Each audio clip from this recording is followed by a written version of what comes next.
peace and security. Peace and security do not come easily. Upon taking office, I appointed a special envoy for Middle East peace, world peace. It cannot be the work of one man, or one party, or one nation.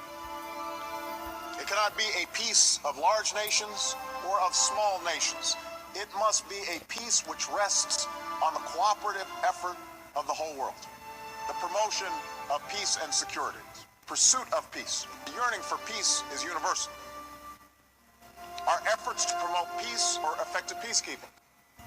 We will pursue a lasting peace, comprehensive peace agreements. We secure the peace.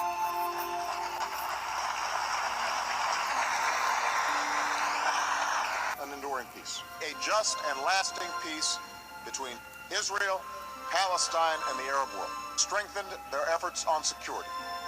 Security for Israelis and Palestinians. The goal is clear.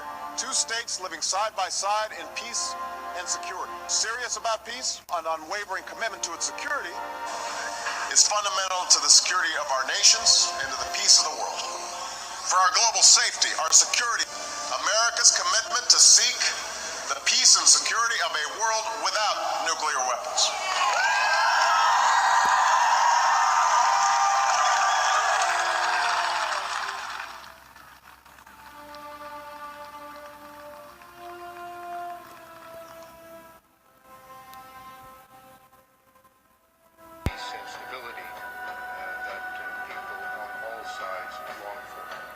Two states for two peoples living side by side in peace and security is not a vague slogan, but a real necessity for the stability in the entire region.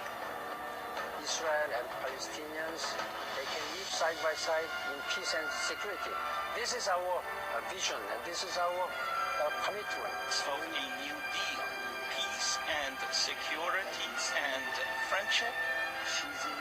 My hopes and dreams for Israel are to live in peace and security. Two states living side by side in peace and security. True security for all Israelis. We will also pursue peace between Israel and Lebanon. In peace and security. Israel and Syria. Peace and security. And a broader peace between Israel and its many neighbors. Must decide whether we are serious about peace and security. To recognize Israel's legitimacy and its right to exist in peace and security. That's how we will find new pathways to peace and security. That is the work that we must do. In peace and security.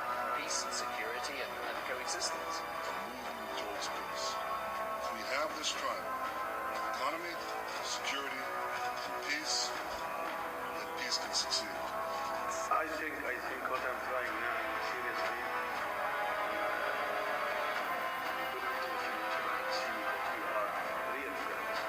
everything the Egyptian president says publicly. Listen to him privately and you'll get a totally different picture. In pursuit of peace. Our vision is one of peace, security, and prosperity that will protect the safety of our people and enhance the security of our wonderful friends and allies. Security. Saves the security with security. To advance security, and our first priority is always the safety and security as the beginning of peace and security disaster in this region. Peaceful societies will become engulfed by violence, but the path to peace begins right here, and common security will advance security. Above all, America seeks peace, not war, to regional security. Continue to enhance security, then peace in this world is possible, including peace between Israelis and Palestinians, for peace, and yearns for peace. These are the blessings of prosperity and peace. In the nearly 7 decades since Harry Truman spoke those words, the NATO alliance has been the bulwark of international peace and security. Mr. President, there is no bashing as repeatedly claimed by the Israeli government, not by Palestine, not by the Council, nor by any who have time and again urged the Council to act in the interest of peace and security. В мировых делах, учитывая особую ответственность России и США за поддержание глобальной стабильности и безопасности. And would have a positive effect on the general climate in the global affairs, taking into account the special responsibility of Russia and the US to sustain global stability and security. Russia is invading Europe in 2014. This is a big deal. The Russian military now being directly involved in fighting Ukrainian government forces. Satellite imagery show Russian combat units southeast of Donetsk in eastern Ukraine. Russia has deliberately and repeatedly violated the sovereignty and territorial integrity of Ukraine. Good grows with her. In her days, every man shall eat in safety, under his own vine what he plants, and sing the merry songs of peace to all his neighbors. God shall be truly known, and those about her from her shall read the perfect ways of honor, and by those claim their greatness, not by blood, not by blood, not by blood. Beginning on January 20th of 2017, safety will be restored.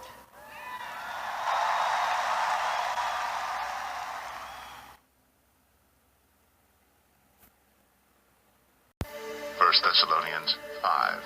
Now concerning the times and the seasons, brothers, you have no need to have anything written to you, for you yourselves are fully aware that the day of the Lord will come like a thief in the night. While people are saying, there is peace and security, then sudden destruction will come upon them, as labor pains come upon a pregnant woman, and they will not escape. But you are not in darkness, brothers, for that day to surprise you like a thief. For you are all children of light, children of the day. We are not of the night or of the darkness. So then let us not sleep as others do, but let us keep awake and be sober. For those who sleep, sleep at night, and those who get drunk are drunk at night. But since we belong to the day, let us be sober, having put on the breastplate of faith and love, and for a helmet the hope of salvation. And achieve freedom, rights and justice for the Palestinian people, including the Palestine refugees, leading to Palestinian-Israeli peace and security, as well as the goal of Arab-Israeli peace. I don't seek applause. I seek the security and peace and prosperity and the future of the Jewish state. That's what we were standing up for. Israel's future as a Jewish and democratic state, living side by side in peace and security with its neighbors. People are absolutely sure that what Western powers want is the destruction of Syria, and therefore they want to restore peace and security, and where all Syrians will be able to live in peace and security. Historic day. It is a great honor for us to announce that we have reached an agreement on the Iranian nuclear issue. With courage, political will, mutual respect, and leadership, we delivered on what the world was hoping for: a shared commitment to peace and to join hands in order to make our world safer. We have today agreed on the final text of this joint comprehensive plan of action. The E3, EU+3 and the Islamic Republic of Iran welcome this historic joint comprehensive plan of action, which will ensure that Iran's nuclear program will be exclusively peaceful and mark a fundamental shift in their approach to this issue. They anticipate that full implementation of this joint comprehensive plan of action will positively contribute to regional and international peace and security. We have negotiated a deal that is good for the United States, it's good for Israel, it's good for world peace and security.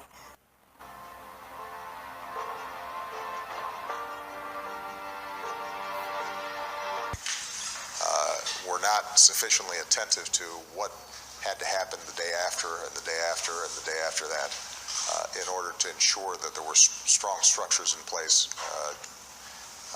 to assure basic security and peace inside of Libya. There was also shelling near the capital Tripoli at the international airport, which is controlled by militias from the western city of Zintan. More Islamist-leaning brigades are trying to oust them from their base there. Standing alongside Palestinian President Mahmoud Abbas at a welcoming ceremony, Francis declared the current stalemate in peace efforts unacceptable.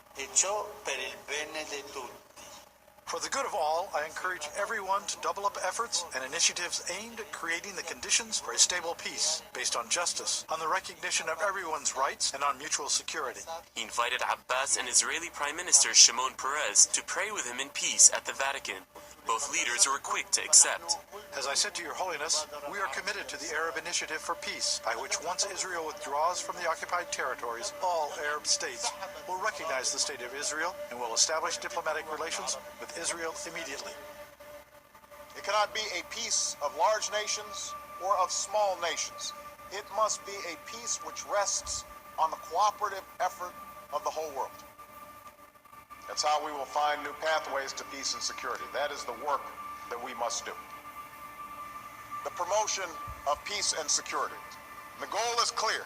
Two states living side by side in peace and security. I would reiterate that the United States of America is committed now, as it always has been, and will be, to the security of Israel. And the security of Israel is paramount in our discussions with respect to a peace process. Global peace and security. The biggest threat to peace and security in the world today. Discuss peace and security in the Middle East.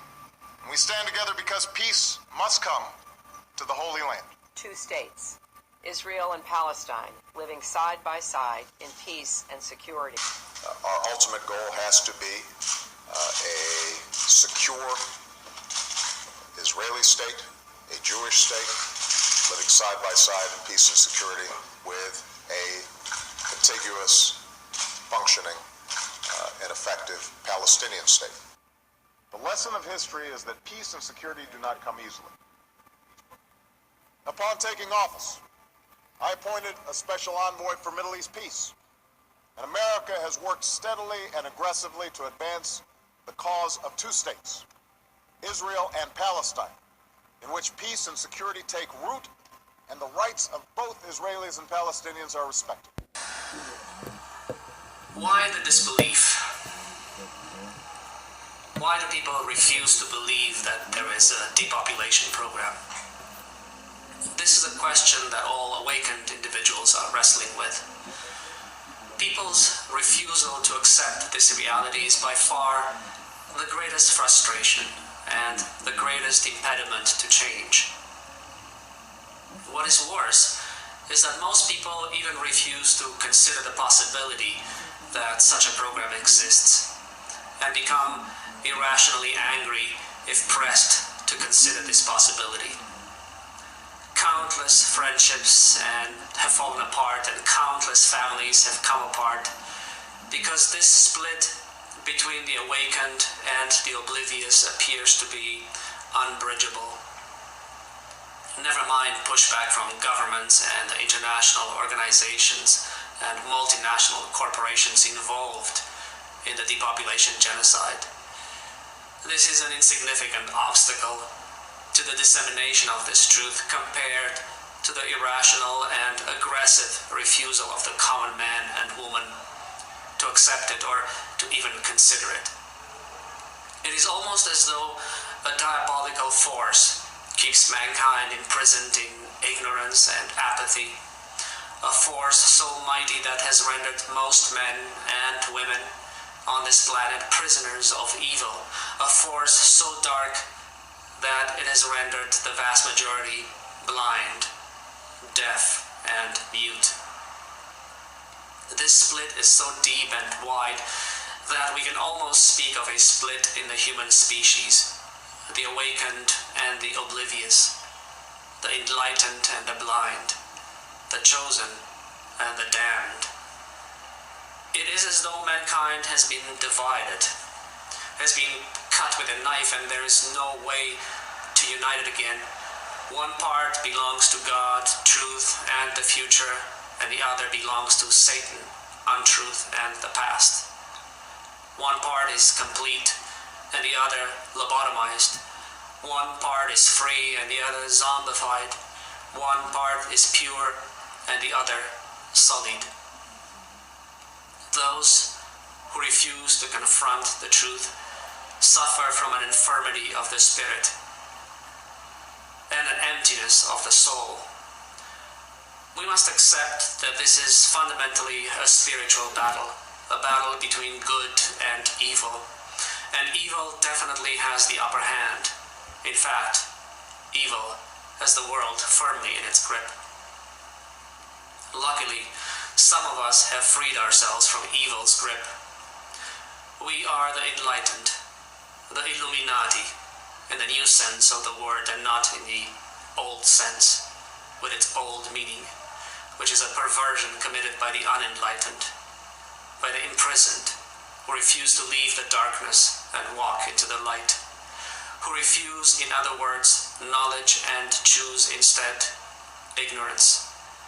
Yes, this is a battle of good and evil, and this is evil's last stand on this earth. But why? How can this be? This is a question, a lament, an exasperation that I hear over and over again. Enlightened people from across the world cry to me for help, cry to comprehend, cry to break the spell that keeps their friends and families trapped in ignorance and indifference, trapped in darkness. Is there a rational answer to this question, to this mystery? If there is, it is this. Most people are not capable of separating the wheat from the chaff. So when they hear about the depopulation program, they treat it like any other insignificant piece of information that comes their way on any given day and simply ignore it. Lack of discernment, therefore, is the first impediment to the dissemination of this knowledge. Those who can discern that the Depop program might be important intuitively sense that it is a dangerous subject, and fear sets in, and they simply turn away from it as one would walk away from a fire, lest they get burned. Fear, therefore, is the second impediment to the dissemination of this knowledge. Those who transcend their fear or apprehension because they are brave or curious or both want to find out more, want to understand before they decide one way or another. As they begin looking for confirmation, the vast majority get stuck in the complexity and vastness of this subject and give up before they get to form an opinion. Lack of intelligence, therefore, is the third impediment to the dissemination of this knowledge. Population control is a big and difficult subject to understand because it is the most multidisciplinary. It encompasses virtually every field of human knowledge, from religion to politics, from history to chemistry, from demography to statistics, from medicine to military strategy, and from philosophy to philosophy, because everything begins and ends with philosophy. It takes a steep learning curve to understand it even vaguely, and most people are simply not smart enough to succeed, so most don't even try. At this point, we have lost at least half of mankind to lack of discernment, fear, and plain old stupidity. This half will never get it. They are simply not equipped to understand such a difficult subject. It is like Chinese to them, or quantum physics. From here on, it gets interesting. For once, the terrible facts start to pile up, and people who are inquisitive and intelligent enough to want to understand are hit by the horror, scale, and scope of Depop. And they recoil from this knowledge the same way human beings recoil from death. People then try to deal with it the way we all deal with the death of a loved one. Some seek refuge in denial, some in derision, some in cynicism, some still in alternative explanations that are emotionally easy to grasp and accept.